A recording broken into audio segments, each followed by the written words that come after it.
Today is the day. It's quick switch day. So, let me show you how it's done. First things first, you're going to download and install Cheat Engine by going to cheatengine.org. Just hit the download and just install it. If you have it already installed, we can move over to the next step, which will be launching Marvel 3. Once you get to the main menu, we're just going to Alt-Tab. We're going to go to our quick switch folder. Now there should be 3 files in here. We're just going to focus on UMvC3 Quick Switch Pointer. Next, you're going to attach Cheat Engine to UMvC3. So hit this little icon, go on to Ultimate Marvel vs. Capcom 3, hit open.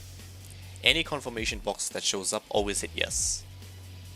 Next up, we're going to go to Advanced Options, right click, find out what addresses this code writes to, and we're going to hit yes. A third window should open up so we can close the second one.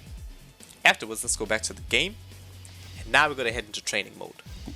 Okay, so once your characters and stage has been chosen, head into the game, go onto your controller settings, and we're just going to change the control type to type A. This is just to make shit easier. So you'll notice that there's 2 values that are set to none, your left stick and your right stick.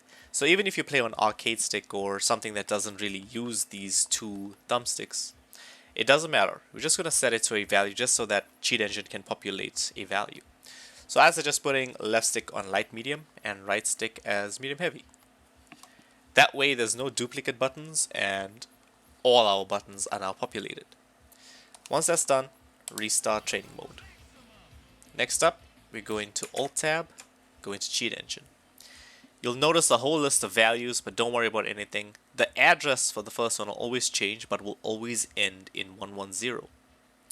So once you're here, right click and browse this memory region.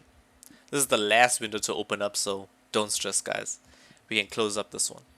And we're just going to minimize our main Cheat Engine window because it might get in the way. Because right now, all we focused on is the memory viewer. So in the memory viewer, you don't really have to worry about anything else other than a group of numbers ranging from here to around here. And these numbers are your button assignments. So this PNG will be attached. The way the button assignments works is that each button is 4 sets of 2 bytes.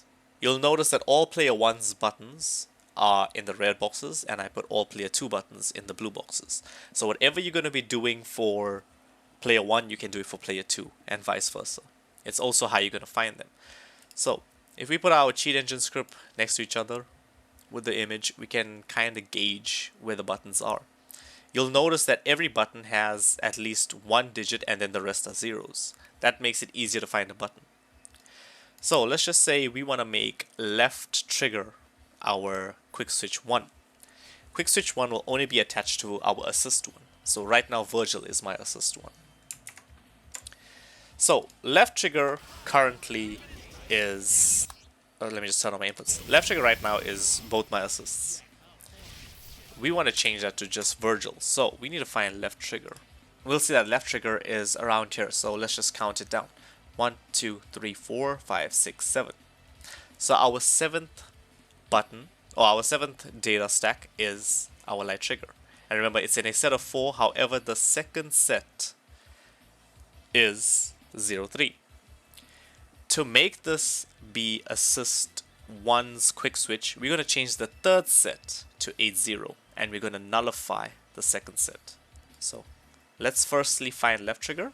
Remember, we said it's the 7th button, so that's 1, 2, 3, 4, 5, 6, 7. So there we go.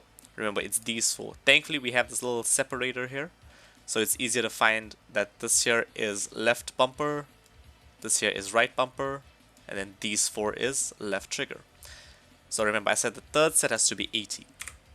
And we're going to nullify this button. Because we don't want a combination of buttons. You can have combination buttons with quick switch. It's just cleaner to just use quick switch this way. So now what happens if I hit the left trigger? Virgil comes in. And you'll notice it also uses up a super meter. So yeah, quick switch is hard mechanic to use at least 1 bar. I haven't figured out a way to negate that from happening yet.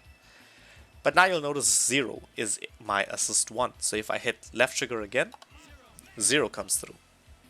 And if you go into the control settings, you'll notice that left trigger is set to none. but it's just an unassigned button, because if you try to move left or right, you can't change it anymore.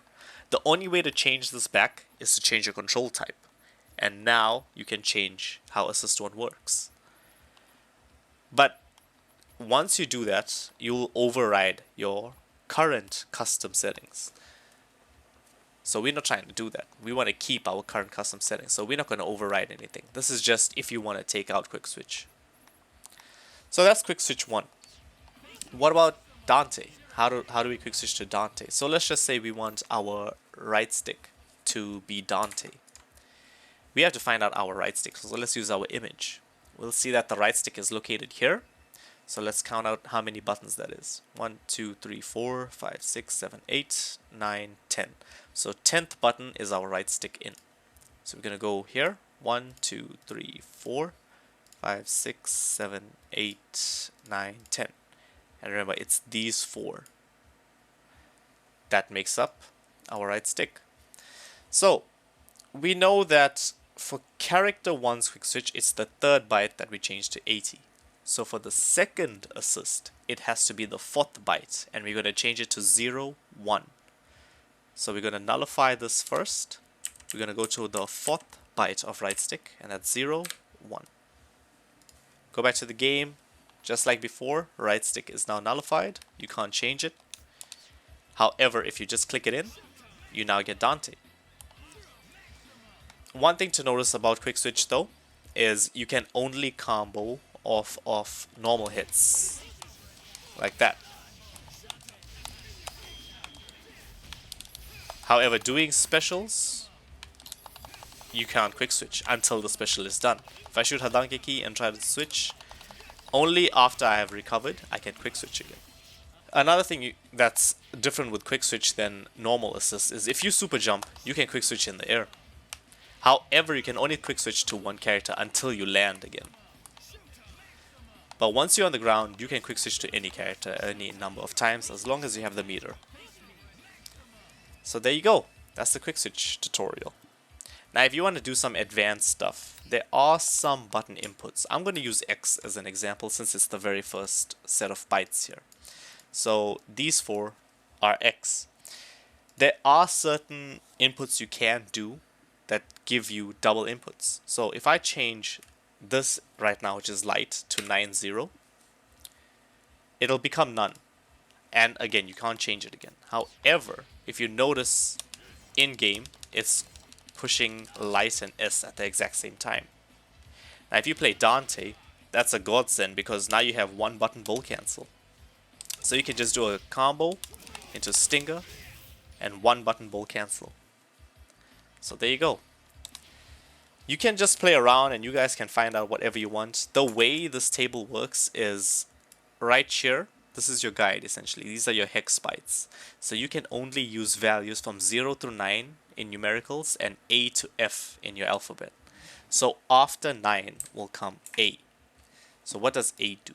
If 9-0 gave us light and S, A and 0 gives us medium and S. So you can just play around and figure out crazy stuff. You can also change the second byte. So in the first set, we were always changing the first byte. We can change the second byte. So if we make the 0-1, and now we push X, which is our light, or our first button, you see that Dante is walking forward. If I double tap it, I get a dash. What happens if you change it to 0-2? Now Dante starts to walk backwards. And what's even crazier is if you put it at 0-3, you get a combination of back and forward at the same time with just one button. So you can just play around if you really want to. I don't advise doing it if you're not well versed in Cheat Engine, because if you mess this up, you could potentially mess up the whole game's EXE, because that is actually what you are changing using Cheat Engine, or at least this memory viewer. So always be careful. Don't change things you don't really know what you're actually changing. And I'd keep it safe into the zones only, because these are just your button inputs. It doesn't matter what you change it to here. And even if you try to like change it to like the letter G, which is not really a hex value, it won't work. So there's no error of input that could actually destroy your game. Unless you end up scrolling elsewhere and then, you know, you change something around here, that will mess up your game. So just stay in this region, try not to move around, and yeah, you guys have fun. Thanks for watching.